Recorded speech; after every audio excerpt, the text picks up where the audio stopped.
After using this Huawei Pura 80 Ultra for a while, what I want to tell you is that this phone is a flagship focusing on ultra-level imaging. Moreover, it boasts some impressive self-developed hardware and software technologies that I find remarkable. So let's talk about this phone separately.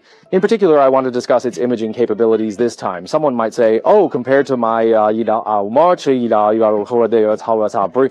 So how does it compare to Apple? What I want to say is, just looking at the hardware size, can it be compared? Without further ado, let's first look at the design part. As you can see, this black one I have here, I think it relatively matches Huawei's understanding of Ultra, which is compared to going towards a more premium direction.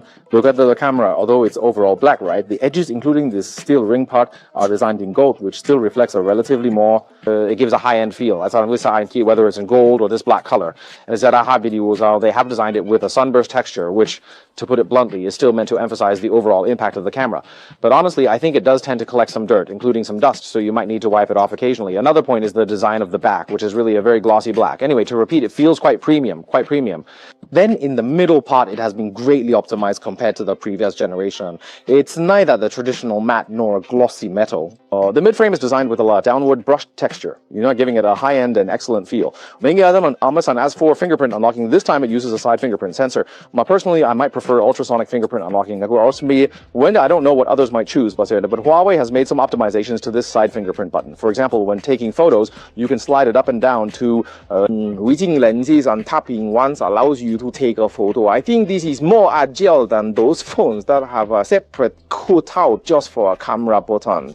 A bit clever. And the overall grip at this angle is quite handy, so that's a plus. As for under-display fingerprint or side fingerprint, you can tell me in the comments which one you prefer. Then this screen is a full-height 4-curve screen. You can see its screen-to-body ratio performance. Anyway, I think it's quite good, including the brightness, which is fine, no problem. Let's talk about the hardware part of the imaging. The main camera uses a 50-megapixel, 1-inch ultra-high dynamic range. The sensor also supports an aperture change from f1.6 to f4.0. The ultra-wide angle is equipped with a 40 million pixel f2.2 aperture wide-angle lens, which is sufficient. The key point is that it has two telephoto lenses, but these two lenses share one sensor. Huawei used a mechanical structure to achieve this technology, which is really impressive. Last year, on the 70 Ultra, we actually saw a retractable lens, but to be honest, that wasn't very interesting. This one is really impressive. One of the lenses is triggered at 3.7 times, and the other is triggered at 10 times. When triggered, there's a mechanical sound, and while holding the phone, there's a slight vibration feel. Benefiting from the Rainbow Peak True Color camera this time, the white balance control of the lenses is very accurate during shooting. When taking photos in True Color mode, you'll find that the color and tone are relatively precise. I used 3.7 10 times as well as 2 times, 1 time zoom for shooting these photos. In the same environment, it presents an effect as if I had preset the white balance. You can also look at the photos I took under this True Color mode. How is it now? When shooting in portrait mode, its performance is really outstanding. You can choose physical blurring, or you can use whether it's using computational or optical blur, the celestial effect it presents is excellent. Huawei has indeed delivered its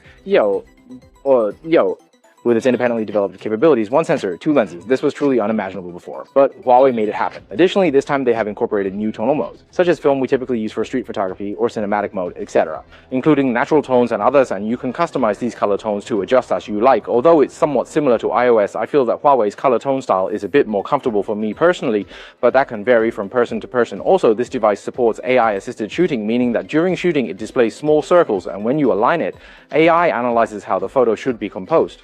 After zooming in to take a picture, I think this function is very suitable for us audio novices. For us audio novices, we can indeed improve somewhat by using AI's some features, right, have found practical uses with these AI functions. Since we're talking about AI, I want to add that its AI visual capabilities have indeed been greatly enhanced this time. After waking up Xiaoyi, when you ask it questions, it's really smart. Everyone can experience it. Little Yi, what is this thing in front of me? This might be the Pop Mart Rabo series caramel plush figure. What is this small ornament in front of me? This little pendant might be. So smart, Emma. So smart, Emma. She's so smart, though. Okay, Xiaoyi, I want to ask you to increase the difficulty. The one on the left and the one on the right, which is the 3rd generation and which is the 1st generation, can you tell? The colorful one on the left is the 3rd generation, and the plain one on the right is the 1st generation. I don't even need to know if you can now feel the combination of imaging and AI aspects on the Huawei Pura 80 Ultra phone and some of its actual performance. As for the processor, I don't know if you can say it, but I can say it. Anyway, it's using the 7090, which you all probably know.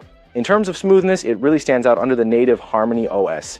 When sliding, the damping sensation is really not something other Android phones can achieve. It's very smooth. The battery is also impressive. With a capacity of 5,700 mAh, it still had 90% remaining after a 2-hour endurance test. This performance is outstanding.